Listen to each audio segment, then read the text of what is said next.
Admissions open. Francis Xavier Engineering College, Vannarpete, Tirunelveli. मंच पर बैठे हुए सभी नेतागण, यहाँ पर पधारे हुए हमारे मीडिया के दोस्तों, सारे नाम लेने की वजह से यही बेहतर होगा कि जो कोई स्टेज पे बैठे हैं सभी को मैं नमस्ते करते हुए अपना 4 शब्द आपके सामने रखूंगा। आज की ये जो बैठक हुई ये बहुत ही ठीक ढंग से सभी पार्टियों ने मिलके चलाया।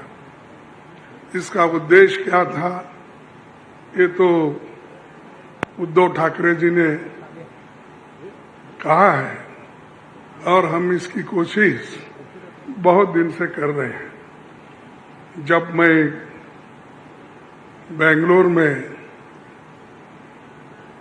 था उस वक्त भी जो वहाँ पर मीटिंग हो गई थी, इससे पहले पटना में हो गई थी, उसके पहले तैयारी के लिए हमने मेरे घर पर भी राहुल साहब और नीतीश साहब, तेजस्वी और हमारे पवार साहब सभी मिलके एक बार बात किए। उसका एक ढांचा बना। उसके बाद जो नीतीश साहब के पटना में पहला मीटिंग हुआ, उस मीटिंग में एक एजेंडा तय करने की बात हो गई और उसके बाद में बेंगलुरु का हुआ। अब यहाँ पर मुंबई में आज सभी लोग मिलके अपनी बात को रखे और खास करके सभी को एक ही, सबका उद्देश्य एक ही है कि महंगाई को कैसा कम करें, इसके लिए कैसा लड़े, अनएम्प्लॉयमेंट के लिए कैसा हम लड़े। और इतने प्राइसेस जो बढ़ रहे पेट्रोल और डीजल के, और खास करके मोदी जी हमेशा 100 रुपए बढ़ाते हैं, 2 रुपए कम करते हैं। अब पेट्रोल की, एलपीजी की जो दाम थी वो मोर और लेस डबल हो गई, लेकिन उन्होंने उसमें से सिर्फ 200 रुपए कम किया, यानी 700 बाकी रहा। यानी पहला जो 55 रुपए में एक सिलेंडर मिलता था उसको उन्होंने अभी भी 70 रुपए में ही 70-75 में रखा, यानी कोई कम नहीं हुआ। पहले जो था उससे ज्यादा बढ़ाए थे, उसको थोड़ा कम कर, लेकिन इससे लाखों रुपए उन्होंने कमाया।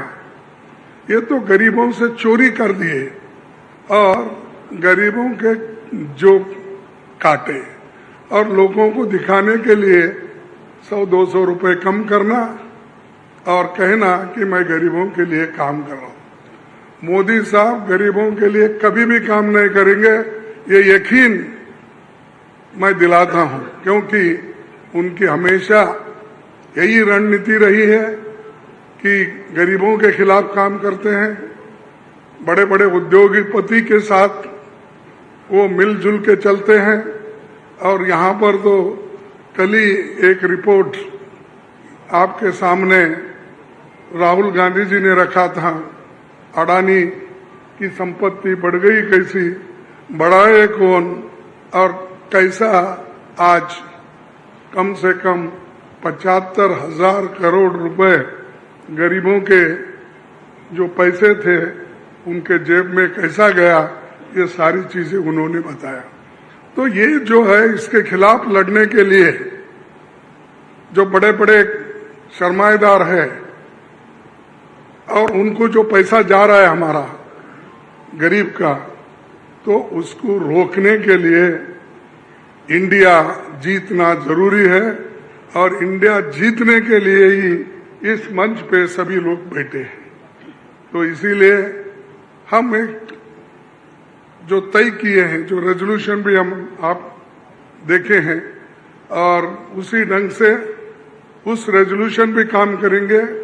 हर जगह मीटिंग करेंगे, हर स्टेट कैपिटल में हम जाएंगे और जो ये मुद्दे हैं, इन्फ्लेशन का हो, अनएम्प्लॉयमेंट का हो, हर चीज की जो बढ़त हो रही उसका हो, और ऑटोनोमस बॉडीज को सत्यानाश कर रहे हैं। और चाहे ईडी, सीबीआई, विजिलेंस, हर एक ऑटोनोमस बॉडी का मिसयूज कर रहे हैं। ऐसा कभी नहीं हुआ। मैं भी मोर और लेस शरद पवार जी साहब के बाद मेरा नंबर लगता है। मैं भी 55 साल से पॉलिटिक्स में हूं और 52 साल से एमएलए, एमपी, राज्यसभा का मेंबर हूं। मैं ऐसा नहीं देखा, कोई ऐसा चीफ मिनिस्टर किया नहीं ऐसा। लेकिन आज मोदी सडनली और एक बात की कि बिजनेस एडवाइजरी कमेटी को नहीं पूछे, अपोजिशन लीडर को भी नहीं बुलाए, किसी को बुलाए बगैर वो पार्लियामेंट का डेट देकर स्पेशल सेशन बुला रहे हैं। अरे स्पेशल सेशन, मणिपुर जल रहा था तो आपने नहीं बुलाया, कोविड के वक्त नहीं बुलाया, जब आप चाइना अपनी जमीन हड़प कर ले रही है, कब्जा कर लिए, उसके लिए नहीं बुलाया। लोग तंग और तबाह, इसमें ये हमारा नोटबंदी के वक्त परेशान थे, माइग्रेंट वर्कर परेशान, उस वक्त नहीं बुलाया। जब जब मुल्क अपने मुश्किल में रहता उस वक्त उन्होंने कभी नहीं बुलाया। अब क्यों बुलाया मुझे मालूम नहीं, आज का एजेंडा क्या है उनका मालूम नहीं। तो ये देश चलाने की रीत नहीं है, ये आहिस्ता आहिस्ता डिक्टेटरशिप की तरफ जा रहे हैं। और ये ध्यान में रखना चाहिए कि कभी वो मीडिया उनके साथ है, वो एक उनके दिमाग में है, प्रेस मीडिया हो, टीवी हो, ये सारी चीजें मेरे पास है, ये उनका कहना है। और हमको कभी कभी ऐसा दिखता भी है, माफ करो क्योंकि मैं ऐसा बोल रहा हूं समझ के, आप गुस्से में आके हमारे खिलाफ मत लिखो।